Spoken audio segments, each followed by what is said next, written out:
Joseph Patterson, the jury have found you guilty of murder in the first degree. Have you anything to say before the court imposes sentence? Yeah, I got something to say. I just want to tell my friend Mr. Stoll that he's got something coming to him, and he's gonna get it. The court will remind the prisoner the district attorney has but fulfilled the obligations of his office. It is therefore the sentence of this court that the defendant shall be put to death during the week beginning June 2nd, 1938, in the manner and place prescribed by law. You are remanded to the custody of the sheriff. Edward Hennessy, Associated Press. This letter will admit you to the execution as required by law of Joseph Patterson, the state's prison, the night of June 4th. Check? Okay. Okay, Hennessy, move on in.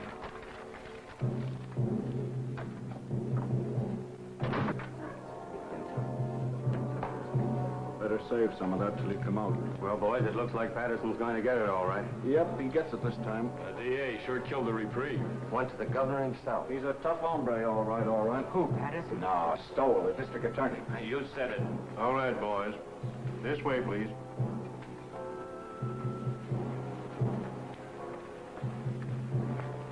Is it true that they smoke when Don't they put... think about it, Sonny.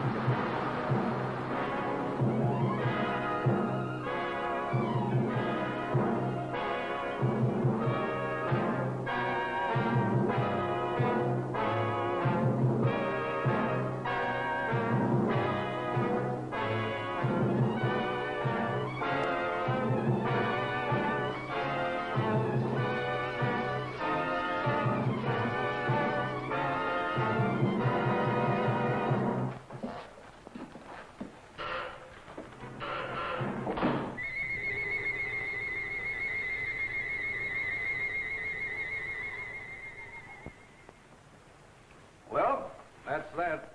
He thought of you right to the end, Mr. Stowell. Welshers, Sharpie, Welshers, they're all Welshers. You'd think life owed them something.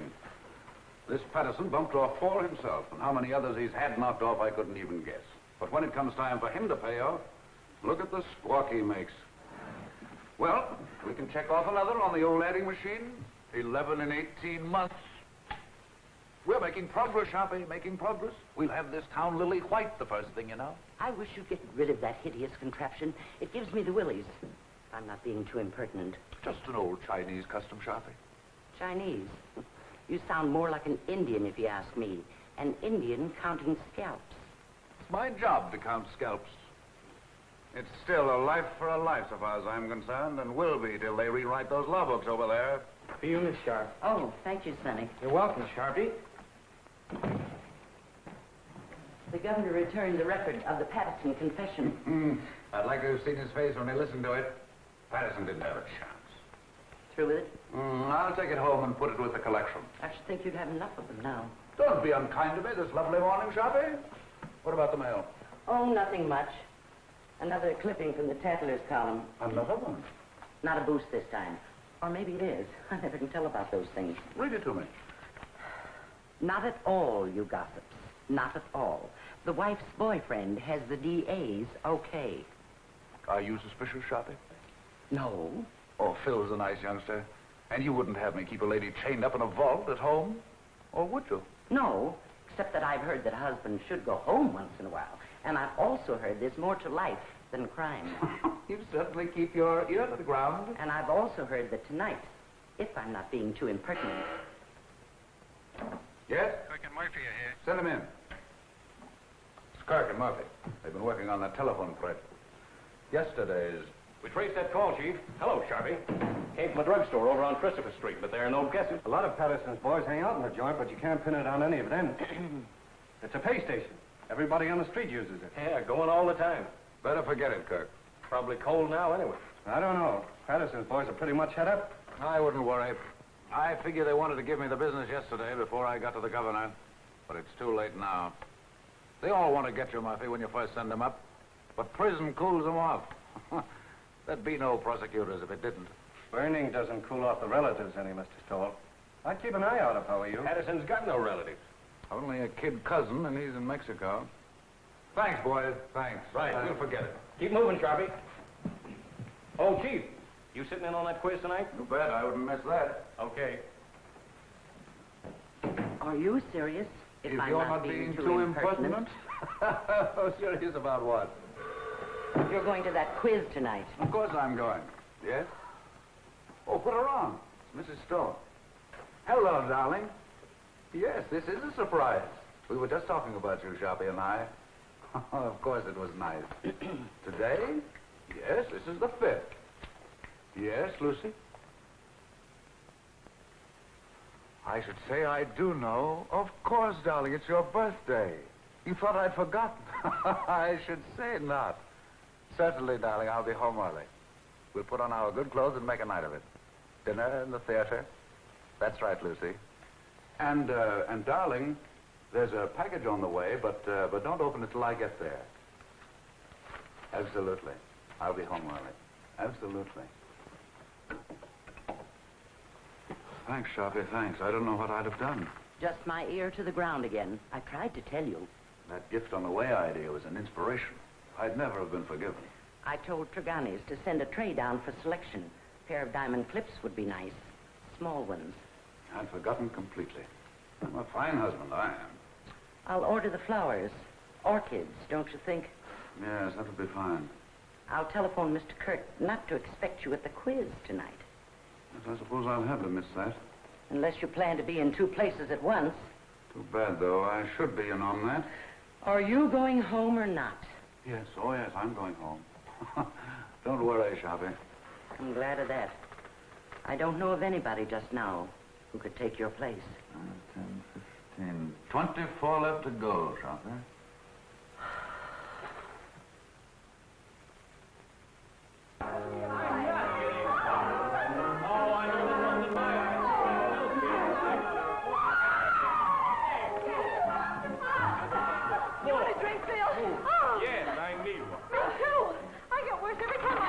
You couldn't. Don't let him kid you, Liz. Thank you, Creola. I didn't know, Miss Stowell, if you wanted the ice melted or not. Oh, no, Creola. I think it's better this way. Thank you, ma'am. I can't believe it. She's marvelous. She's my new maid, but you should taste her biscuits. They're wonderful. I'll taste a highball if it's all right for everybody. 2 fingers, please. Don't make it too weak. Hello, Mr. Stowell. Hello. Why, hello, Jim. Hello. Jim, you're early. Hello, Jim. How are you? Just in time for a drink. Happy birthday, darling. It is now. I didn't know, Lucy. Why'd you keep it a secret? All the old girls do, Elizabeth. Hiya, Phil. Fine, Jim, fine. Would you like a drink, darling? I'm ashamed of myself for getting. Me, a cousin, too. Thanks, darling. I'll fix my own. I almost forgot myself. And I'm a husband. Hello. New glasses? Well, the set's from Phil. Isn't it lovely? Birthday present? Oh, they're just replacements for the ones I break. So you remembered. Well, that was nice of you, Phil. Seems I saw something in the papers recently about Lucy and Phil, didn't I? Just a bit of scandal. I can't get away with a thing. I saw that.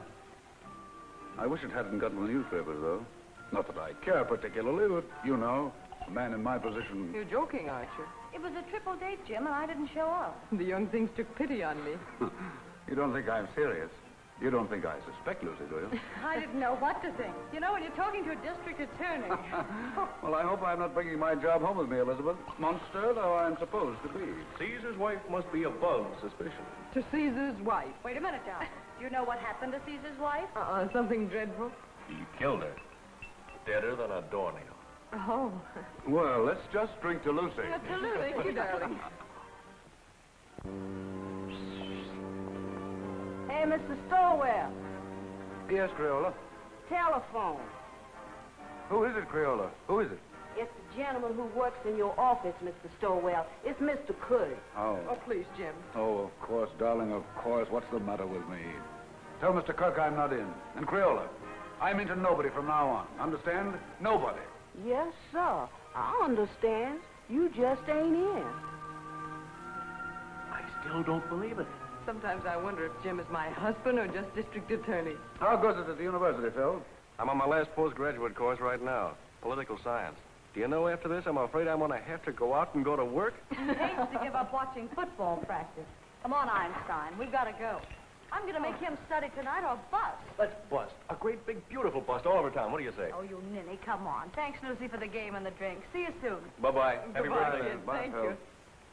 Good-looking pair of kids. Nice, too. I wonder if they'll ever get married. Mr. Stowell, I told the gentleman you said you wasn't in, but he didn't believe me, Mr. Stowell. He says to tell you it was important, and to tell you that the cousin from Mexico was in town. But he didn't say what cousin, Mr. Stowell. That's all right, Crayola. Thank you. You're welcome. What does that mean, Jim? The cousin from Mexico? Nothing at all.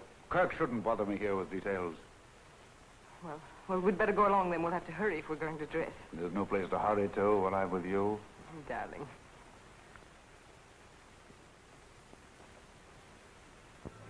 These clips are so lovely, Jim. You know, I really hoped for them. Smart girl. I bet you hoped me into them. Well, don't people say that if you hope hard enough for anything, it comes true? Only foolish people, darling. Hope's a cheat. Another very kind one. Must you be cynical tonight? Oh, don't listen to me. Hope is fine, darling. But having is so much better. Nice, husband. Oh, now you make me feel uncomfortable. I've got a confession to make. The clips weren't really my idea. No.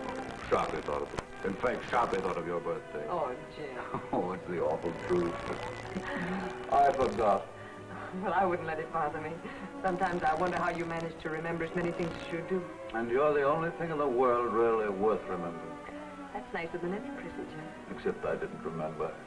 But someday I will. Someday I'll stack up all the things I've forgotten in one huge celebration for you. And will that be a day? This day, this nice small day is all right. Just having you home again like this is enough. I haven't been anywhere. I know, but it seems you're never home anymore. Never? Well, almost never. At first, I used to be able to console myself by saying, your husband's a great soldier. He must be off to his wars.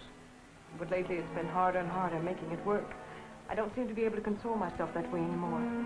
I just want you with me, especially when it's getting dark. I suppose I'm just lonesome. Or maybe I'm afraid of ghosts. Just a minute, Lucy.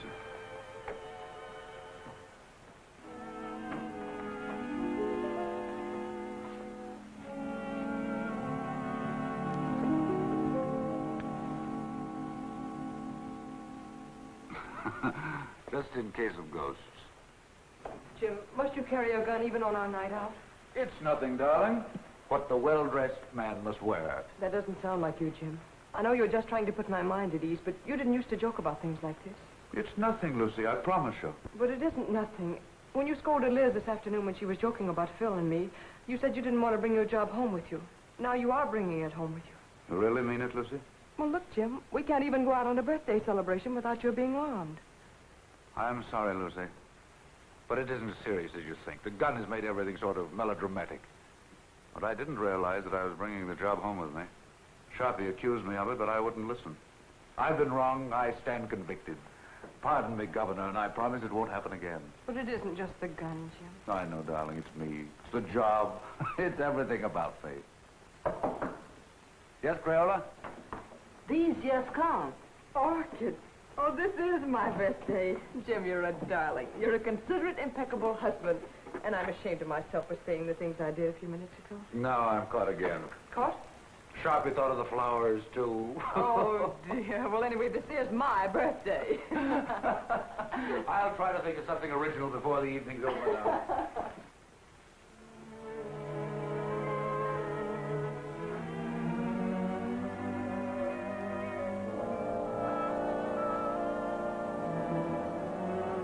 Nice evening, ma'am. Perfect, Jenks, perfect. Been some time, Jenks, since we've made an evening of it. But Mrs. Stowell with us it is, sir. Why, Jenks, you mean? Oh, no, ma'am, I didn't mean it.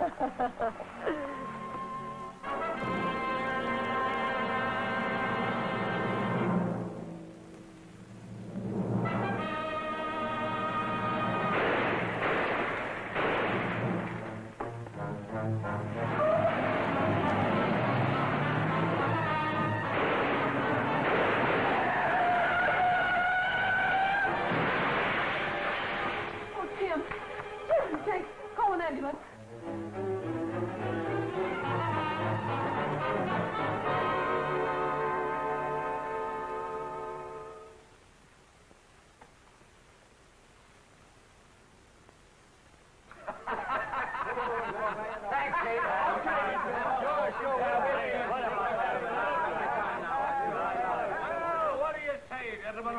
giving a dead man a break.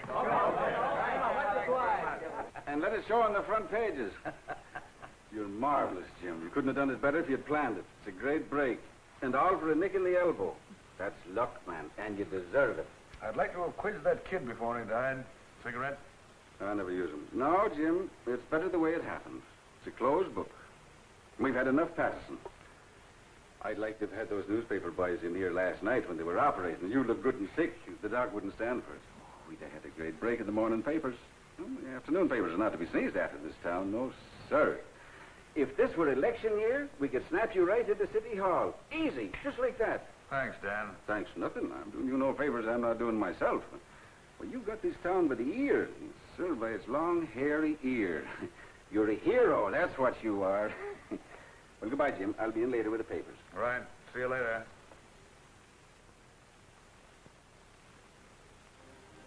They've all gone, darling. Enjoy your walk. Oh, yes, Jim. While I was walking, I did a lot of thinking. An awful lot, Jim. Bad for your complexion, darling. I heard those reporters talking coming out of the elevator. I couldn't believe they were talking about you. I overheard one of them say the Inquisitor almost got it himself. Don't you think, Jim, that when things like this can happen, when people try to kill you in front of your own house, don't you think it's high time one of us started thinking? I've been thinking myself, Lizzie. Quite a lot, too. But I mean about us, Jim. We've got to do something.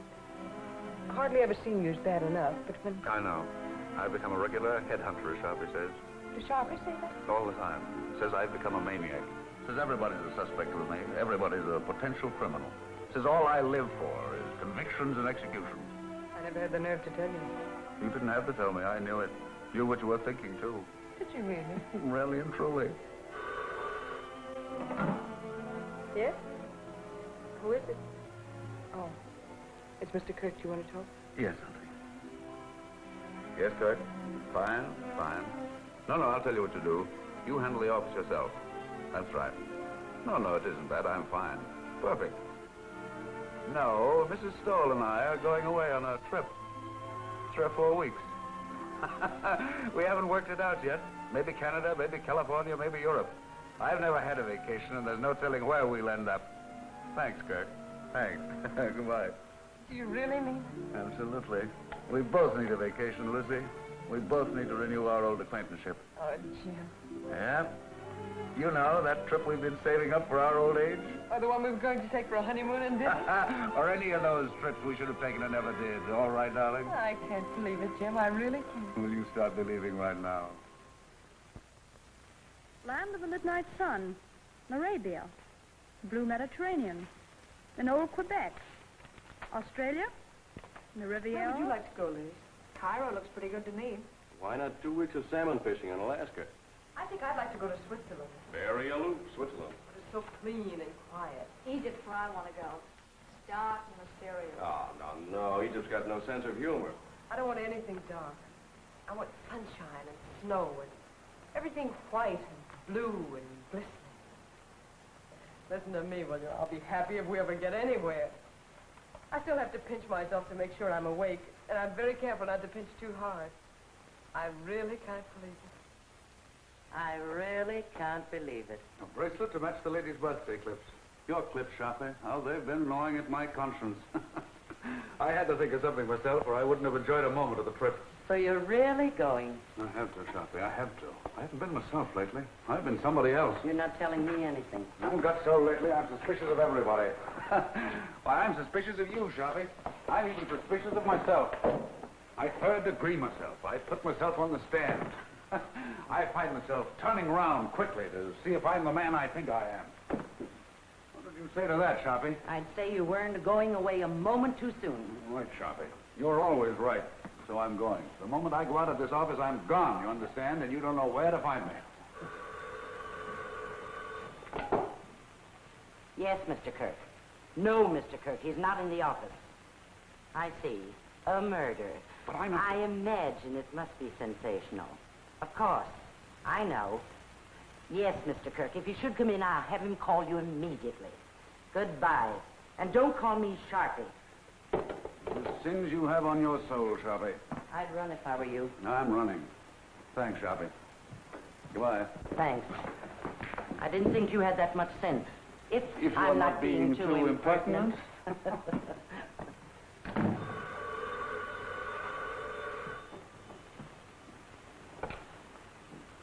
Sorry, Mr. Stoll's not in the office, and I don't know where to find him.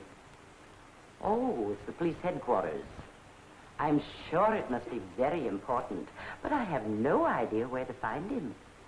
So sorry. So very sorry. Goodbye.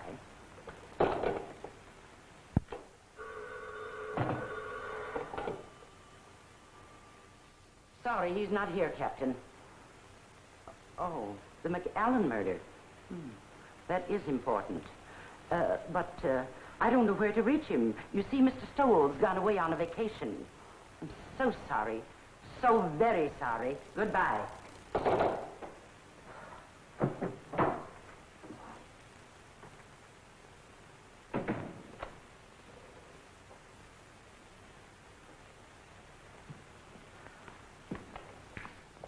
Hello, Sharpie.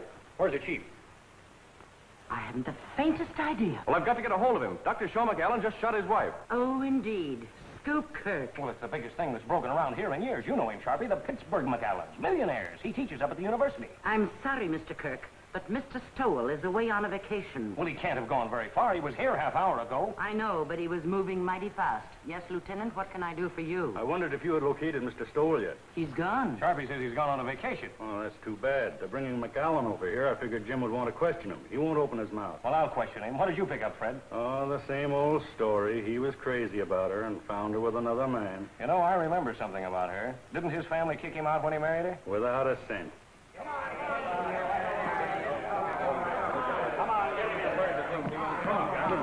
Sit him down there. Well, we'll see if the district attorney can make your call. Now, you're quiet! Shut up! I think I'll be going now, if you gentlemen don't mind. See if you can locate the chief. Now, Mr. McAllen, spill it!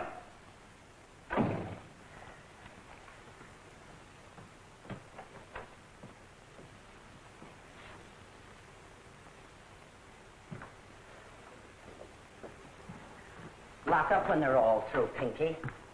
And put the cat out. Okay, Sharpie.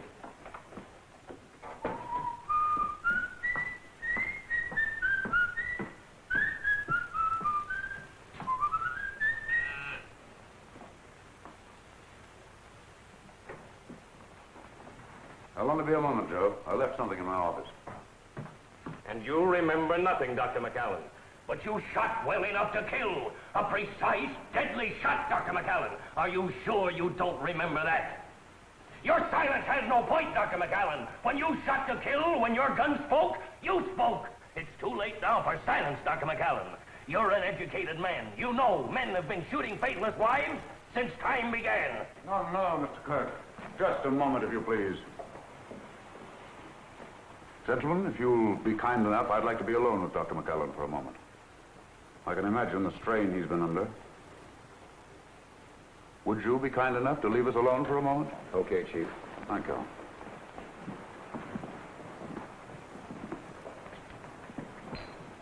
I'm sorry, Dr. McAllen. We've been so inconsiderate. Sometimes my men allow their ambitions to run away with them.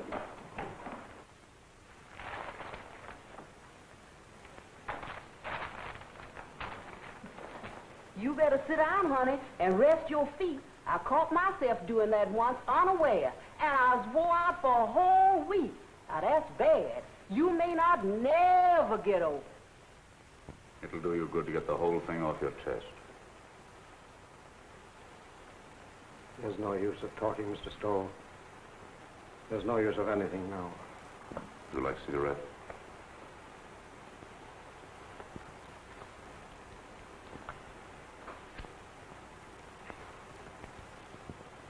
Drink? I have some very good brandy. I don't want you to talk if you don't feel like it. I just want you to know we're not monsters here. We're just human beings like yourself. They can do what they want with me. It doesn't matter anymore. Nobody's going to do anything to you, Dr. McAllen. I'm not trying to hide anything. I shot my wife. I killed her. I Are you sure you wouldn't like a drink? I suppose it all happened suddenly. Only this afternoon. Only a few hours ago. I was leaving home for class. When I realized it was raining, I went back for my raincoat. It was then I saw her sitting in her room before the mirror. Never had she seemed so beautiful. Sitting there in the dark, with only the two small lights on her dressing table burning, powdering her neck and shoulders, smiling and humming, happy with herself. Never had she seemed so beautiful as at that moment, with the mirror light shining up on her face, and the rain beating on the window behind her. All husbands have moments like that. And at that moment, I realized how terribly I'd neglected her. Oh, I know it sounds horrible now, but it was for her sake I neglected her. For her sake, I worked, studied. I wanted her to have good things, and we were poor, very poor. I understand. You watched your wife before the mirror. And as I watched her, I said to myself I would never neglect her again. And then I tiptoed across the room to the dressing table. With her humming, she didn't hear me. I leaned down quickly and kissed her. Instantly, the moment I kissed her, she shivered. Her flesh became goosepimply as with cold. I saw her face in the mirror looking up at me, and all its happiness was gone. On it was a look of revulsion. I was speechless, stunned. I see. The Japanese have an expression. A woman tells the truth to her mirror. And then she recovered and looked up at me and laughed and said, "You should know better than to ruin a lady's makeup." She began to powder the spot on her neck where I'd kissed her. And she got to her feet and kissed me on the cheek. "I've got to run along," she said. "I'm playing bridge at Sonia's. I'll see you for dinner." She ran out. I stood, still speechless, and watched her go. I see. And that was how it began. My brain was on fire. I was sure there was only one explanation. She was making herself beautiful for some man, and she was going to him. She wasn't going to Sonia's. I followed her in the rain. And what finally happened, Dr. McAllen? I killed her. I know, but the circumstances. It's all unreal to me. All blurred. I was blind, insane. I saw her enter a house. I went to a window. I saw her run into a man's arms. The fire in my brain became a fury. I didn't realize I'd drawn the gun. I didn't realize I'd fired it. Until I saw her body crumble to the floor. And then I knew I'd killed her. In that instant, I knew I'd lost forever the one thing in the world I loved. It's my fault. My stupidity. My neglect.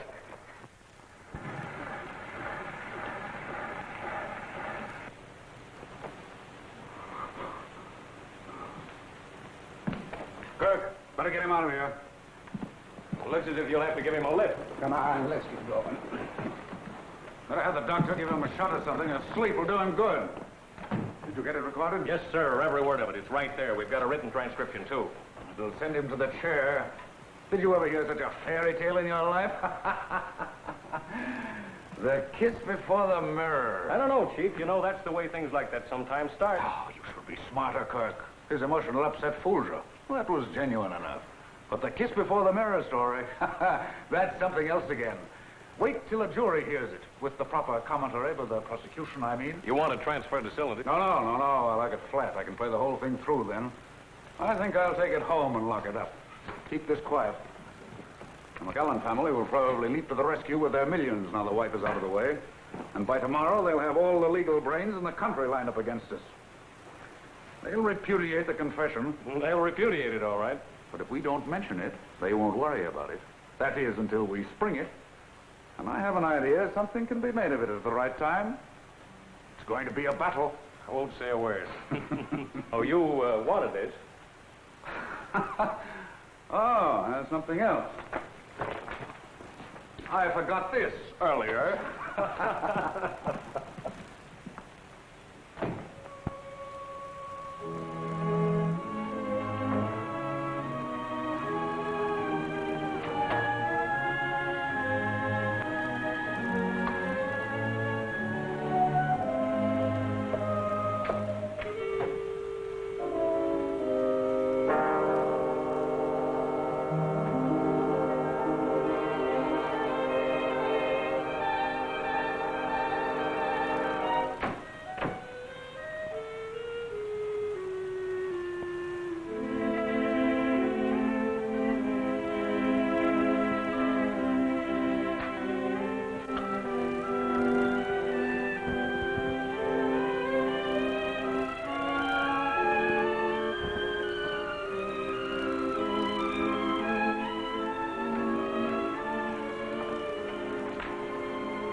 Get my message, darling? Yes, I got it, Jim. I'm sorry, terribly sorry, but I couldn't pass it up, Lucy. Yes, I imagine it'll be a sensational case. Another conviction. Oh, it isn't that. I'd be shirking my job if I went away now, believe me. That's funny. The kiss before the mirror. What's funny? Nothing. Nothing for your pretty ears. I was just reminded of a little story I heard today.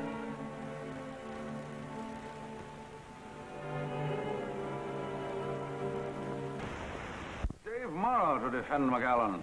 Famous criminal lawyer engages family rallies to professor's aid. So they've hired Dave Morrow. And McAllen millions begin to talk. Believe me, they'll have to talk pretty loud. Boys down the street, there's no one who's saying he'll buy his way out. I'd like to see someone try it. This is one case I'm going through with to the limit. I can understand some bohunk full of booze on a Saturday night cracking another mug's skull over a crap game. But these polite, sensitive murderers, these sophisticates like McAllen deserve no quarter. And they'll get none from me. Imagine a responsible, intelligent, educated man killing another man. Oh, I've known a lot of men I'd like killed. Oh, I'm serious, Dan. You wouldn't do it. I wouldn't do it. And the last thing either of us would ever think of doing is killing a woman. Crimes of passion, psychologists call them. Crimes of decadence, I call them. Luxuries, indulgences. Yes? Kirk is here. Send him in. Well, Jim, I've got to run. One thing is certain anyhow. This time you've got the people back of you. Up to now, you've been picking on the rank and file, those mugs and bohunks you mentioned, the masses. Now, you've bagged a highbrow, a millionaire, and it'll do you a lot of good, Jim. An awful lot of good. All righty. Well, how do you do, sir? Come on in. I'm on the way out. Goodbye, Jim, and good luck. See you later. Goodbye. Well, he had a permit for the gun, all right. Seems he used to walk back and forth to his classes, and there have been a lot of holdups along through there after dark, and he got the gun for protection. But I don't know what a guy like that would do with a gun if someone held him up. He could use a gun, all right. That's the late Mrs. McAllen. Any news of the other man? Vanished completely. Not a sign or a trace of him. He was just a lodger there. Suppose McAllen knew this man. Suppose the whole thing was framed. I don't believe McAllen could frame anything. I've had a rule all my life, Kirk. Never take any human being for granted. Just think what getting rid of his wife would mean. His family's forgiveness. Return to the security of millions. A chance to follow his studies and comfort. What was he professor of, anyway? Political science. Oh, yes, I remember. See what an opportunity this man would offer? It's true. He neglected her. He said so himself. And why didn't he kill the man? That's what a man usually does. Kills both of them. But not a professor of political science. I was just telling Dan Ellison. McAllen's one of those sensitive murderers. Consider that fancy tale of his. The kiss before the mirror. It's raining out. He comes back for his raincoat, sees his wife, kisses her. She laughs at him. Suddenly, he sees red. My brain was on fire. I was sure there was only one explanation. She was making herself beautiful for some man, and she was going to him. She wasn't going to Soonia's. I followed her in the rain. And what finally happened, Dr. McAllen? I killed her. I know, but the circumstances. It's all unreal to me. All blood. I was blind, insane. I saw her enter a house. I went to a window. I saw her run into a man's arms. The fire in my brain became a fury. I didn't realize I'd drawn the gun. I didn't realize I'd fired it. Until I saw her body crumble to the floor. And then I knew I'd killed her. In that instant, I knew I'd lost forever the one thing in the world I loved. It's my fault. My stupidity.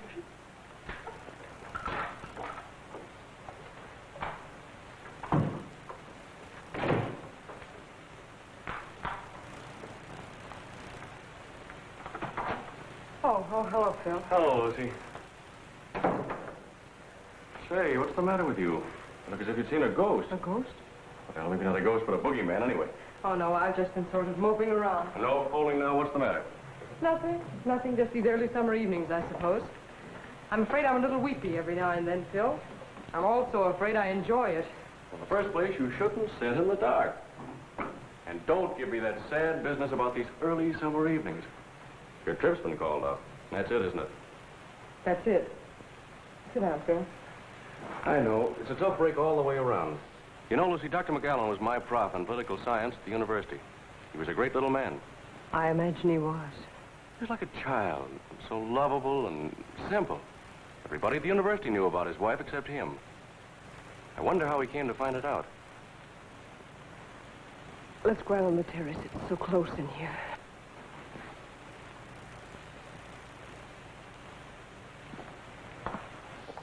This fresh air's better. You sure you feel all right? Oh, yes, I'm all right.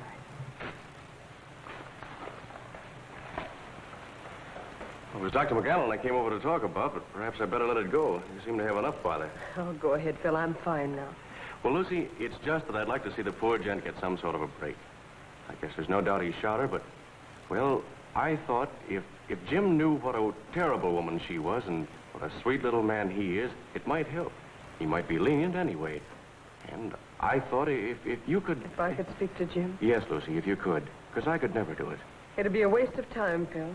Well, I thought knowing Dr. McAllen... I know, but there's nothing you can do nor we can do.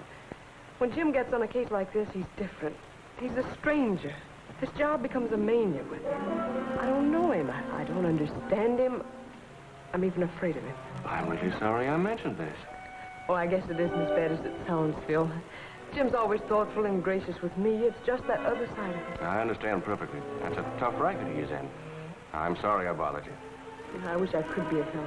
Well, I wish I could be of some help to you, Lucy. And when Jim is off on one of those cases, you know, I mean, whenever you need some laughs, why, give me a ring, will you? Oh, thanks, Phil. If ever I feel like I need some laughs, I'll do that.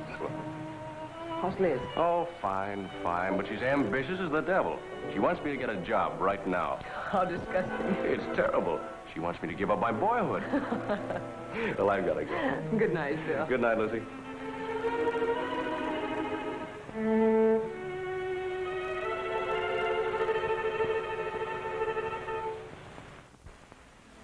Oh, I didn't know you were here, Jim. How long have you been home? Just a few minutes.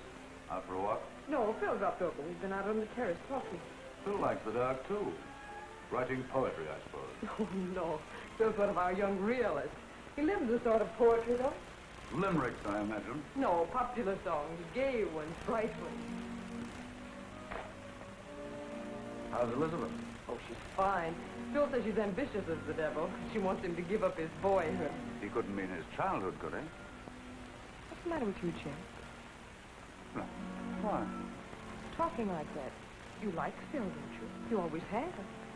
Of course I like Phil. It's just my evil nature, darling. I was so disappointed not to find you here.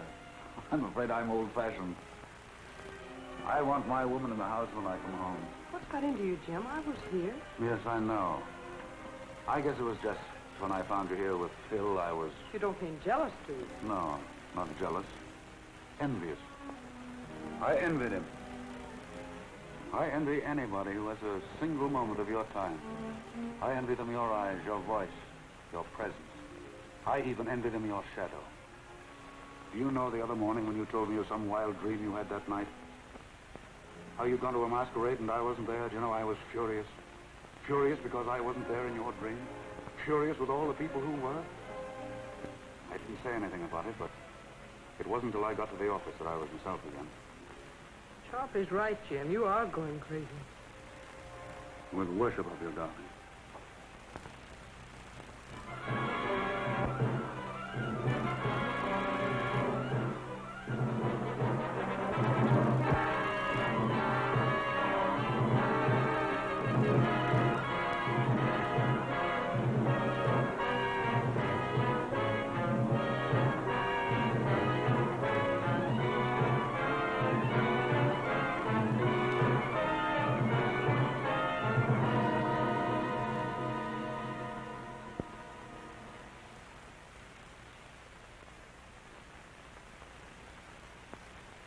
I'll bet they had some idea like that. More coffee? Like what?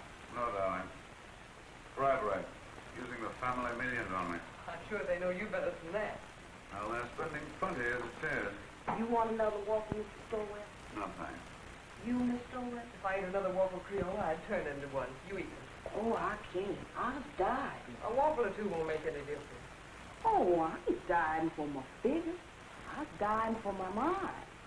The doctor said if I didn't eat no more starch, it would take the fat off my head and I'd improve my mind.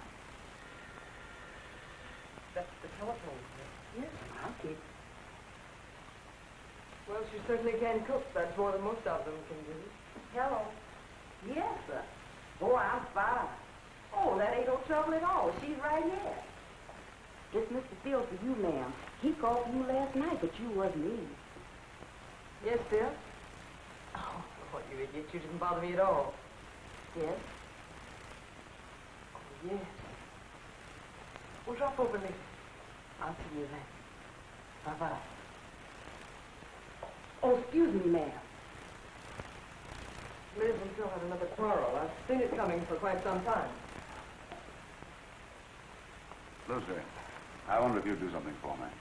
Oh, it's nothing, but it might be exaggerated into something. Phil is chairman of the university committee to help McAllen, isn't he? Yes, that's one of the things he and Liz quarreled about. She said it took up too much of his time. Well, you can see, with rumors about like this, bribery and so on, it might be just as well to keep away from Phil until after the trial. You understand, don't you? Seems a little silly somehow. Appearances can be awfully important. If I sound like one of those husbands, you'll have to forgive me. Goodbye, darling. Goodbye, Jim.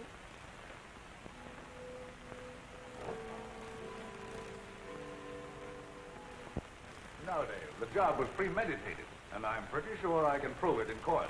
Aren't you going just a little bit out of your way, Jim?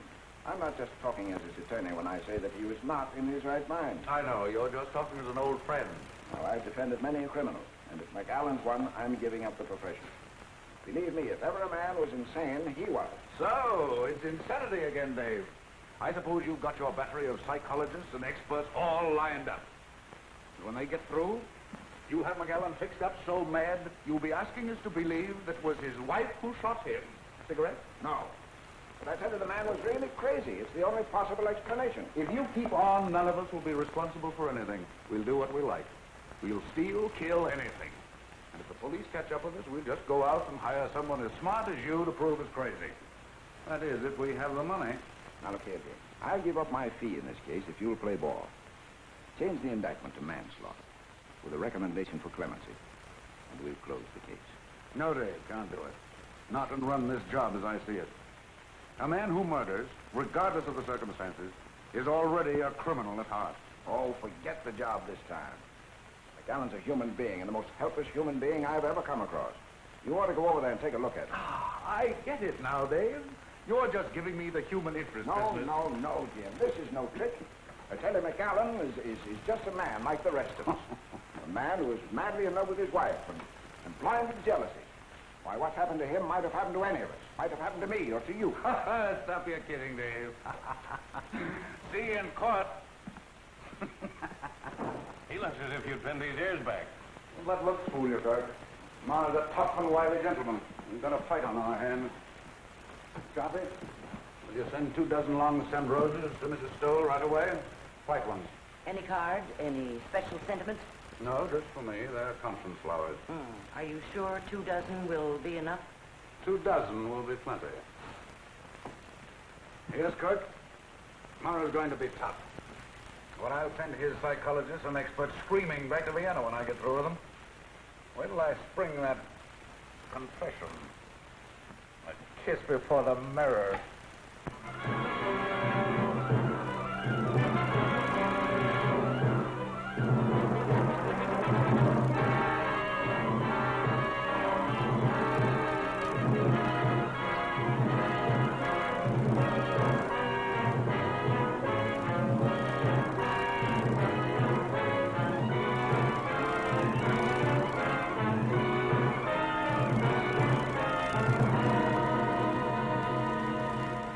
You admit, then, that you neglected your wife.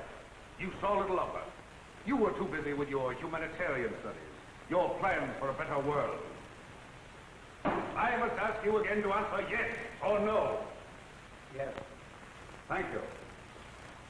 Did your plan for a better world include, by any chance, better consideration for your wife? I object, Your Honor. The question is irrelevant and inappropriate. Objection sustained. The district attorney will please control his sarcasm.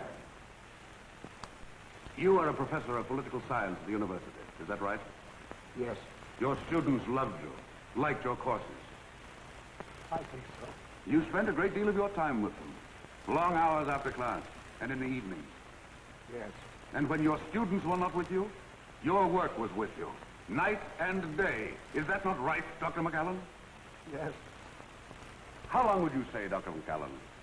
How long was it before your wife's death that you took her out, say, to dinner, to a party, to the theater? I object, Your Honor. The question is irrelevant. Objection overruled. District attorney may continue. How long, Doctor? A month? 2 months? 3 months? About 3 months. This, then, is the woman you loved. This woman you did not think enough of to be a companion to in her ordinary life. This woman you left to weep her heart out in her own loneliness. This is the woman you say you loved with a passion, with a madness that drove you to kill? I object, Your Honor. I object. Order! Order! Ladies and gentlemen, be seated. Order! Evening paper, ma'am. McAllen collapses on the witness stand. Thank you, Gail. You're welcome. Cracks after 2 hours grilled by District Attorney Stowe.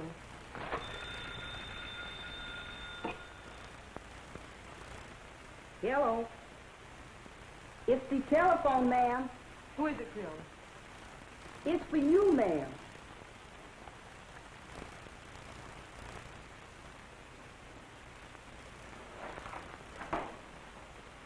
Yes? Oh, yes. Oh, yes, I'll be over as soon as I can.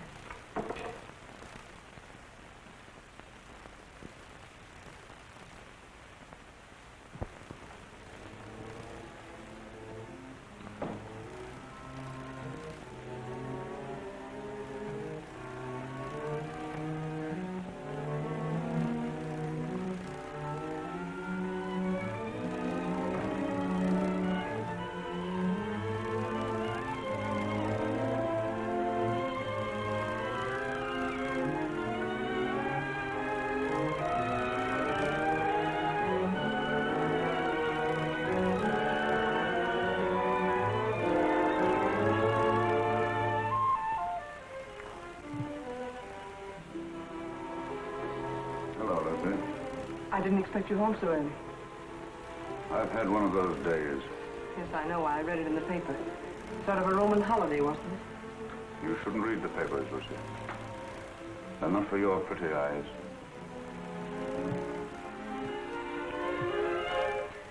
Jim. What's the matter, Lucy? Nothing, Jim. I have to go to Elizabeth's for a few minutes. I wish you didn't have to go out tonight, Lucy. I'm sorry, Jim, but I have to. I'll be back before dinner.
Shining up in her face. I leaned down quickly and kissed her. Instantly, the moment I kissed her, she shivered. Her flesh became goose-pimply as with cold. I saw her face in the mirror looking up at me, and all its happiness was gone. On it was a look of revulsion.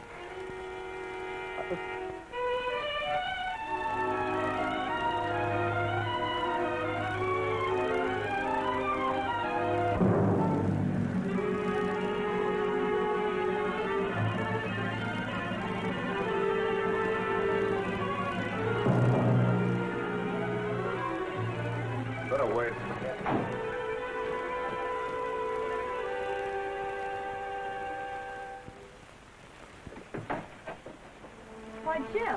Hello, Elizabeth. Is Lucy here? No, Jim. Why? Something the matter? No, I just wanted to speak to her. I'm sorry to have bothered you, Liz. It's nothing. Well, come on in, Jim. I expect her. I'm waiting for her now. No, thank you, Elizabeth. I've got to go along. I just wanted to say something to her. See you later.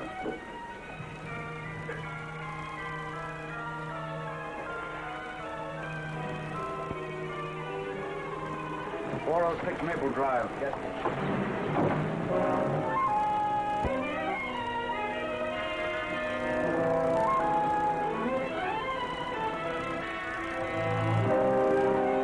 You want me to wait here for you, mister?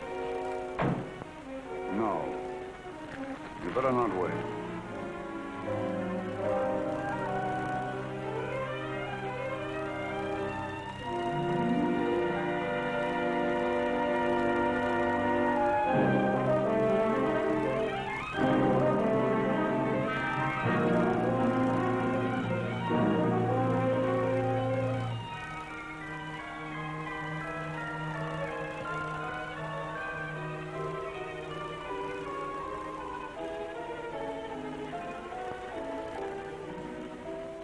So beautiful for some man.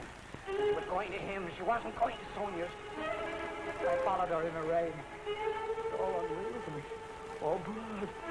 I was blind, insane. I saw her enter the house.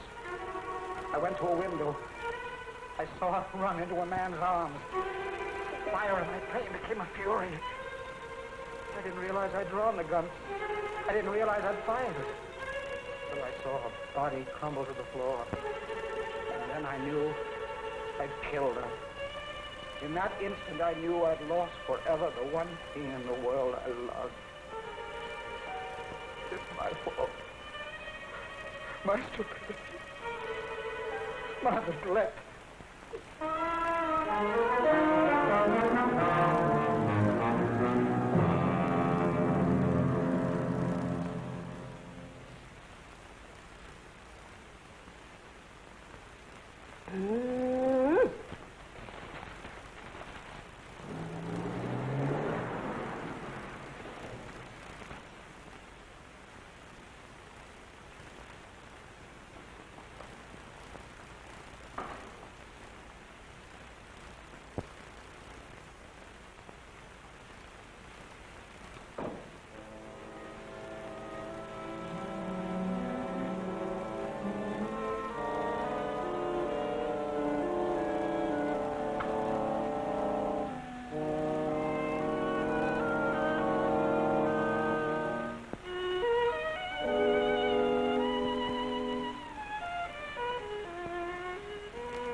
Jim.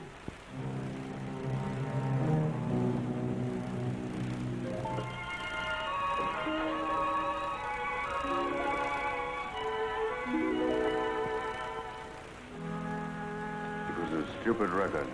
I should have bought some new ones. Liz said you were looking for me. What is it, Jim? Nothing. Nothing much. I guess the case is about getting on my nerves. I simply wanted to tell you that I wouldn't be at home tonight. I'm staying in town. Oh, I see. It's much better if I'm near the office. Yes, I suppose it is. The office is terribly important. I can get someone to stay with me here. Yes, I'm sure you can. See you tomorrow.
sure that you feel?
Proceed.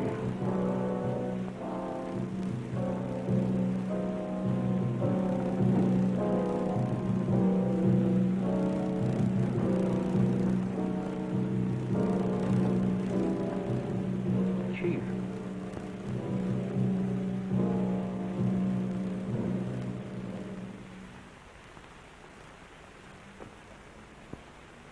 I would like the permission of the court to request a change of the present indictment. In the form in which it was returned? In its form and in its intention. This request is quite unusual. But I beg Your Honor to believe it has nonetheless been most carefully considered. The jury will please retire.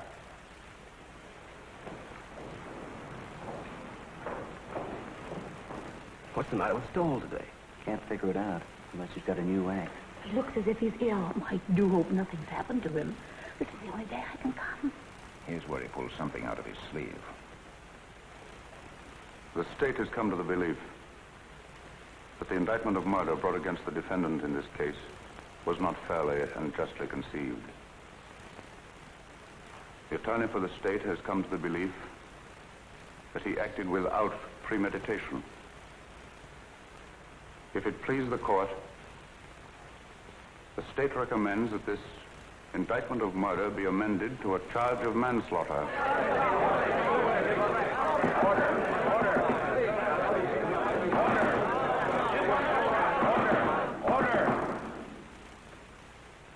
This is a serious recommendation. May the court ask what consideration led the attorney for the state so to change his conviction? An unusual consideration.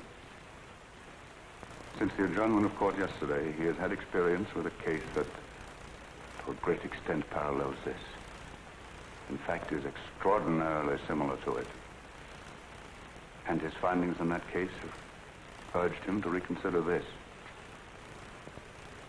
He realizes, especially in view of rumors that have been afoot, the grave charges he leaves himself open to in making this recommendation, but he implores the court to believe that there are unimaginable moments when a man, a poor, weak man, jealous, blind, frantic, may kill the one he loves more than anyone, more than anything on earth, may kill her by some strange, tragic perversity, and in killing her condemn himself to a life of sorrow and regret.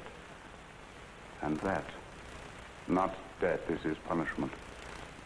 And believe him, Your Honor, it can be a terrible one.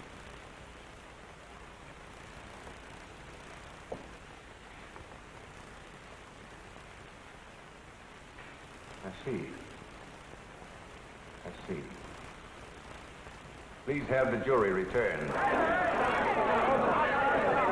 McAllen murder trial was startled into an uproar today by District Attorney Stoll. In a scene of unprecedented excitement, the McAllen trial came to an abrupt and dramatic close today. District Attorney Stoll asked the court that the first-degree murder charge be withdrawn. Well, it looks as if you're finally getting away on that trip, Mrs. Stoll. Something like that, James.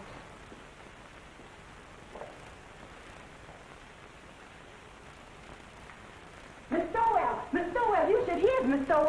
Creola. Mr. Stowell just let that McAllen man go. He let him go. Yes, something like that. You just come on in and listen, Miss Stowell. For the alleged vice players, surprise the spectators and the court by asking that the first-degree murder charge be dismissed. The jury, following Judge Forbes' instructions, immediately returned a verdict of manslaughter with a recommendation for clemency. The penalty calls for from 10 to 20 years. District Attorney Stoll has blankly refused all further discussion of the case. We will now continue with our regular program.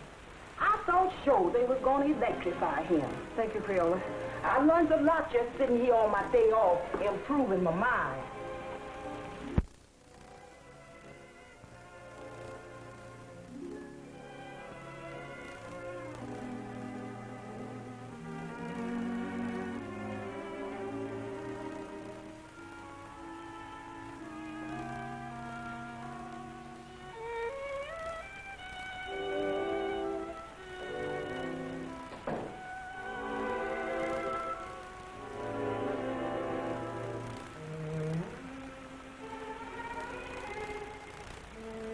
I saw drinks outside. I know it's too late for regrets, Lucy. I've been mad. Mad. There's no other word for it. No other explanation of my selfishness and stupidity. You've always been generous, Lucy. And before you go, I'm going to ask you one last great kindness. Won't you let me start all over again? Not here in this house. Not as your husband.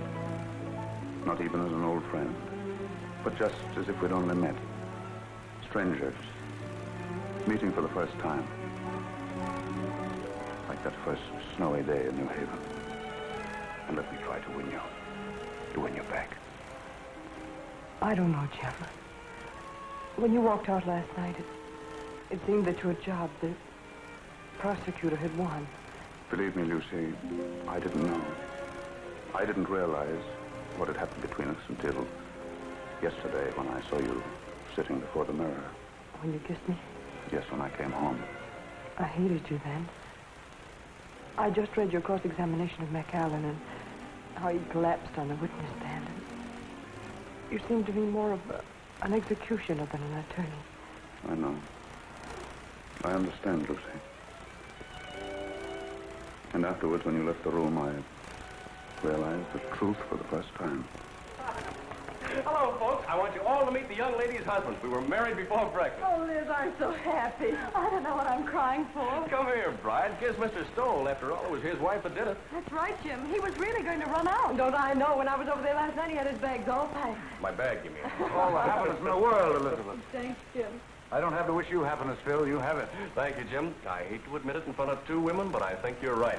Thank you, sir. Oh, Jim, isn't there a bottle of wine on ice? Not now, Jim. Save it until we get back. Come on, Victim. We've got to run. On to Niagara Falls. To Niagara Falls. Phil insists. He wants to be different. We're going to drive up in the flivver, and I tie the tin can and ribbons out all by myself. And he's made one of those just married signs, too. Didn't I read somewhere about the bridge over the falls being done? Well, we can still send postcards.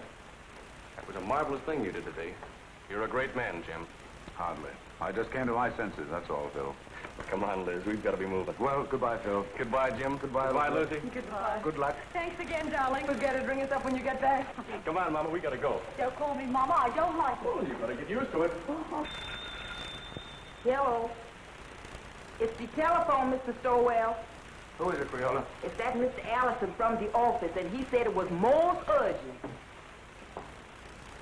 No, Dan. Well, I've had enough of the job. Enough for a while, anyway. That's right. No, I won't do it.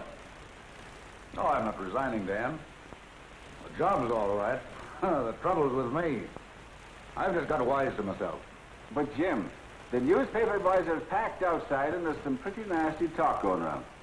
Yes, bribery. The McAllen millions, you know what I mean. Let them talk. Let them investigate. Let them do what they like. I'll take care of them all when I get back. Let me talk to Sharpie. Yes, Mr. Stowell. With the greatest of pleasure.